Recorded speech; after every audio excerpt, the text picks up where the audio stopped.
Si inaugura la mostra Odessa Step, la scalinata Potemkin, fra cinema e architettura. Il Polo Territoriale Universitario di Agrigento, Università degli Studi di Palermo, presenta una ricerca scientifica internazionale che ha condotto raggiungendo l'Ucraina. Un progetto espositivo a cura del presidente del Polo Giovanni Francesco Tuzzolino e Federico Crimi, con il contributo di Paolo De Marco, che verrà ospitato dal prossimo 3 marzo al Museo Men di Nuoro. La mostra comprende disegni forniti dall'archivio di Odessa, planimetrie originali in prestito da istituti italiani, fra cui la Biblioteca Nazionale Centrale di Firenze e l'Archivio Storico di Torino, oltre alla ricostruzione dei disegni di un modello in scala di 5 metri realizzati dai ricercatori del Polo di Agrigento. Sentiamo lo stesso presidente Tuzzolino. È un momento particolare perché afferma la grande vitalità di questo polo territoriale universitario che si apre al mondo, anche all'attualità internazionale. Ed è un momento in cui noi facciamo uscire fuori la nostra ricerca universitaria, che in questi mesi è andata avanti con grande forza, sulla scorta di una convenzione che abbiamo stretto con il MAN di Nuoro, e con cui abbiamo portato avanti questa mostra che si inaugura il 3 marzo, che si intitola Odessa Step,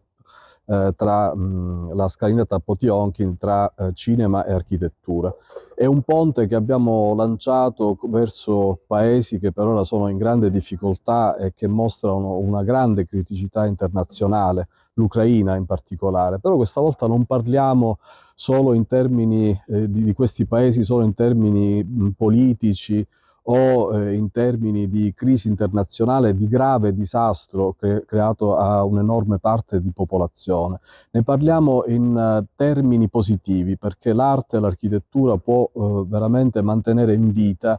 la bellezza di questi luoghi e anche la cultura, il senso di un popolo che richiede un riscatto internazionale. Abbiamo parlato della scalinata Potionkin, che è stata celebrata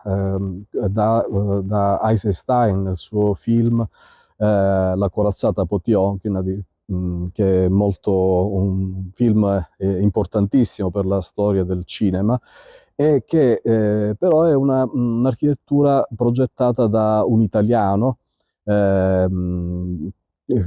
Canton Ticino, che ha progettato molti edifici di Odessa e ha avuto la geniale idea di congiungere la città con il mare attraverso una scalinata rettilinea.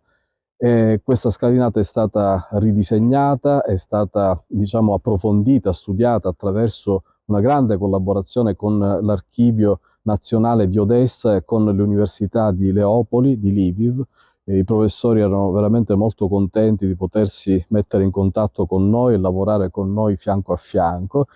e devo dire che il risultato finale è la ricostruzione della vicenda del progetto di questa grande architettura urbana, e attraverso documenti inediti, attraverso opere pittoriche, attraverso un grande plastico di enormi dimensioni, 5 metri per 1 metro, che diciamo, rappresenta in maniera tridimensionale proprio il senso di quest'opera in rapporto al tessuto urbano.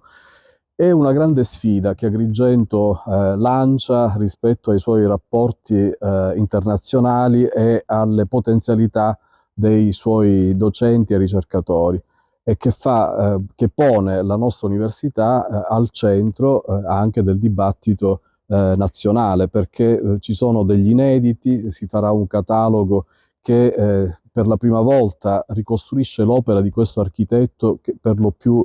i più sconosciuto, Francesco Boffo. E quindi dico, è un momento di grande gioia per tutti noi, perché abbiamo chiuso